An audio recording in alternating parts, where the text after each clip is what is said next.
How you guys doing out there today? Today is questions asked number 86.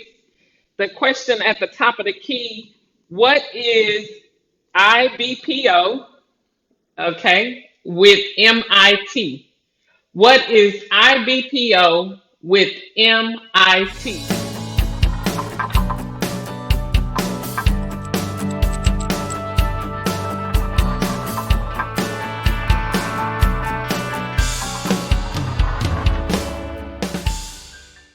Thank you guys for joining today. For those of you who don't know me, I am Angela Cooper. I am a business coach. I help real estate agents increase their income while waiting on buyers and sellers to close. If you are brand new to the Facebook page, go ahead and like the page.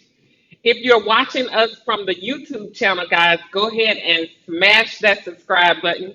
We are always looking for new YouTube subscribers. All right, so if you're watching after the fact, guys, go ahead, hashtag replay so we will know that you have been here. So let's get this question answered. What is IBPO with MIT? That is, they want an interior BPO and they want mortgage insurance termination. That's what the BPO is for. Mortgage insurance termination. That's what MIT means. And whenever they are trying to do mortgage insurance termination, that means that they have some private mortgage insurance. You guys know what that is. And when their loan gets to 80/20, meaning that they've poured in 20% toward the 100% of their loan, the loan is now down to 80%, then they can have that premium removed from their mortgage. Okay? So that's called mortgage insurance termination. So, in order to do that, to give them the best value for their property, you want to make sure that they provide you with a list of all the upgrades that they have done since they originally purchased the property. Okay. Now, the second part of that was somebody asked, well, what if they have repairs? What if I see upgrades plus I see repairs needed as well? You have to annotate that accordingly. So you give them the value for the new upgrades that they have, but you also subtract value from the repairs that they need to make. Okay?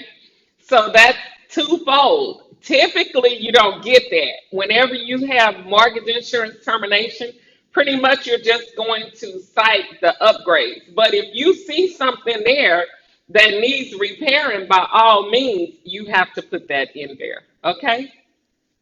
Does that necessarily mean that they're not going to they're not going to make it to the 80/20 rule?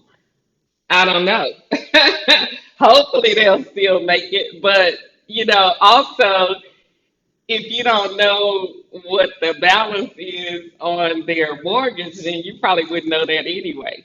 But your job is just to report what it is that you see. Okay, now if they tell you, well, I paid $200,000 for this house, and you know that your value is coming in at 300,000, then of course you know they made it.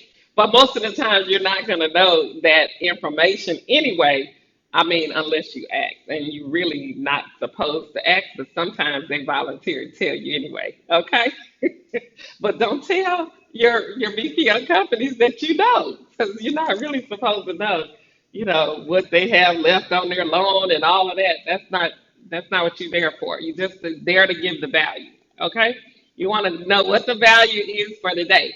So yes, if you see repairs, report them, but make sure you get the list from them for all the upgrades that they've done since they purchased the house. Okay? All right. Question number 2. I am brand new to real estate.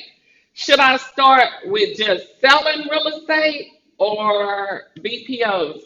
Is it okay for me to just start with BPOs even if I don't have any real estate sales or if I've never sold a house before because I'm just getting started? I don't know if you're just getting started. I just got my license 2 weeks ago. or I've been in the business for 6 months.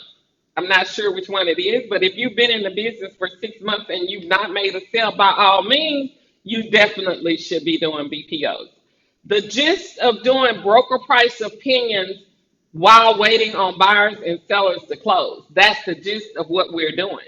So while you're waiting or looking for a seller or trying to build your pipeline, you need to be making some money, right?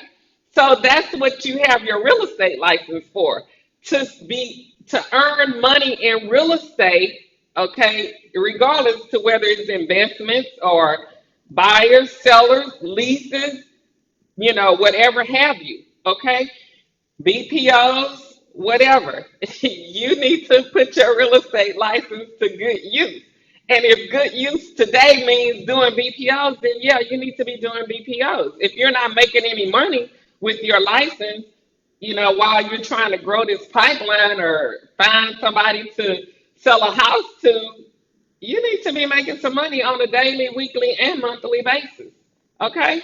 So you don't have to start with buyers and sellers, but you do have to learn how to create values in real estate. Okay, broker price opinions is a is all about giving your opinion of value on whatever that subject property is.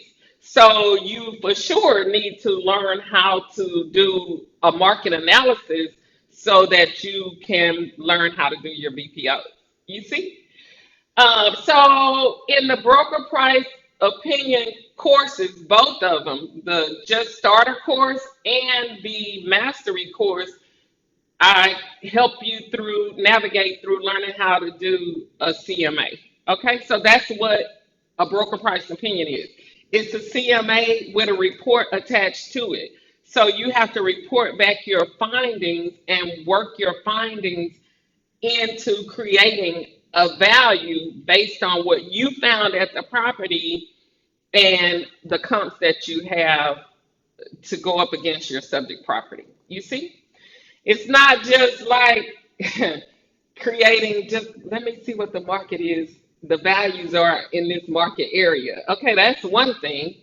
But now that you have a subject to compare those properties to, you need to get as close to 5 or 6 different things: conditions, year build, room count. All of that plays a factor into creating your BPO, broker price opinion of value. A little bit different from your comparative market analysis value, just finding out what the market analysis is for a property just because you have the address. It's a little bit different when you're trying to create the value for your BPO. But yes, by all means, if you're brand new and you have not found a buyer, you've not found anybody that is willing to let you list their property for sale, absolutely you need to start doing broker price opinions, because the purpose of you getting your real estate license was for you to earn income in real estate. Now, is that income going to come to you, or do you have to create it? Sometimes you have to create the income, okay? And that's what we're doing with BPOs. We're creating the amount of income that we want to earn on a daily, weekly, and monthly basis. If I'm not out there with my hustle on looking for some BPOs for today, then I'm probably not going to create any income today. But if you are in the game to really make some real money, then you're going to keep your hustle on and you're going to be looking for BPO income every single day. Okay? All right.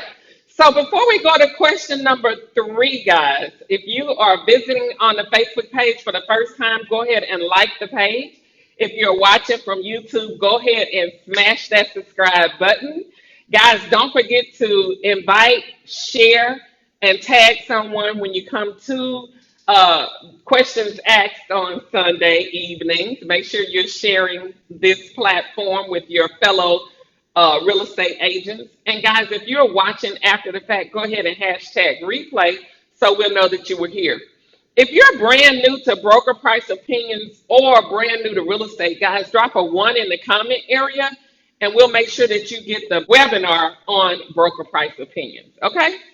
All right. So, question number three, where do I put the comments for these adjustments that I have? Okay. So, you have adjustments. You feel like you need to create, you have some adjustments, but you need to comment on itemizing each one of your adjustments. So the comments go with the comp that you're adjusting for. You know, you don't always, because this person wants to know, do I put all these comments in the area where the subject comments are? Where it says overall comments? No, you don't put it there where it says overall comments. You do comment there just for your subject, okay? If it's something to do with your subject, its condition, and what you found at the property or whatever, you put it there. But for each one of your comparables, list one, list two, list three, if you have adjustments for each one of those comps, they should go in the adjustment or the comment area that says comments for list one, comments for list two, comments for list three. If you just have a general comment area up under all of your listing and doesn't list out one, two, and three, then in that general comment section, you have to list it list one, comments, list two, comments, list three, comments. But you don't put your comments for your adjustments for your comps, you don't put them in the comment area where your subject comments are. Everything that has to do with the subject area, or if you had to go more than 5 miles, it's a rural area, or you had a hard to find comp, or you're trying to explain why subject bill is different, all of that you put in the comment subject comment area, okay? Because it really has to do with your subject. But for each one of your comps, there should be an area where you can comment on each comp that you do adjustments for. Okay? So I hope that makes sense. It's a lot of different comment areas, but each comparable has their own area where you're supposed to put the comments. Sometimes I know Asset Val has something called a summary sheet, if I'm not mistaken. If you don't have an area that a comment area for each one of your comps, then you can put it in that summary sheet like the asset val does.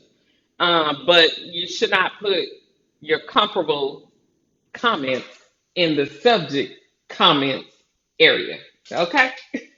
How about that? Hopefully that works for you guys. All right. Question number four. And if you guys have questions while we are live today, go ahead and put your questions in the comment area, and I will be sure to answer them for you today while we are live. Okay, question number four. How long will it take me to finish the course BPO Mastery?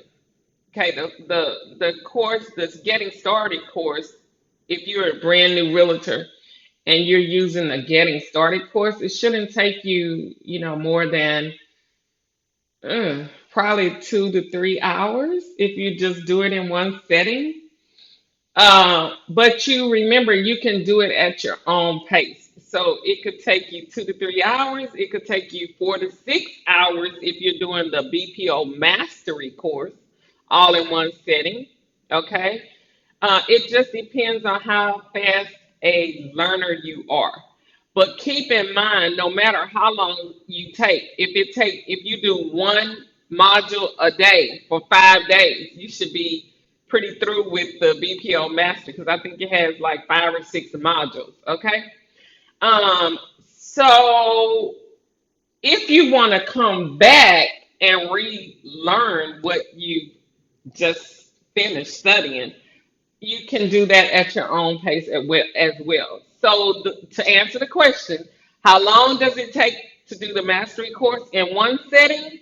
Maybe 4 or 5 hours. But if you're not going to do it in one setting, it takes as long as you desire for it to take for you to finish it. Okay?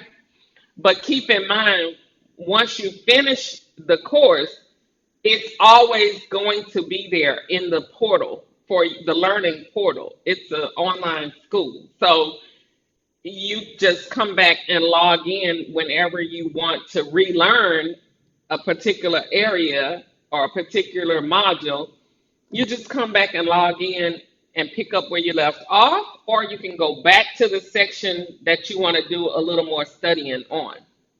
So, what I always tell people is that, it doesn't matter if you have to go back and log in and sign in and pick up on chapter two and figure out, okay, let me go back to lesson two and see what did she say exactly did she say about doing photos from the car. Okay, you can go back and do that. I'm always here if you have like an emergency or a BPO that's hot, you got to get it answered today, or they sent something back. Yeah, I'm always going to be on Facebook Messenger live. Okay, so you can ask me if you're a mastery student. Let's preface this with a mastery student. You can ask me unlimited questions if you want to on the Facebook Messenger page. Okay, um, but you can also, don't be lazy in learning, go back to the course and find the lesson that your question falls in, and you can find the answer for yourself. Okay? But I'm always here to help. Don't get it twisted. Always here to help. Right, Tammy?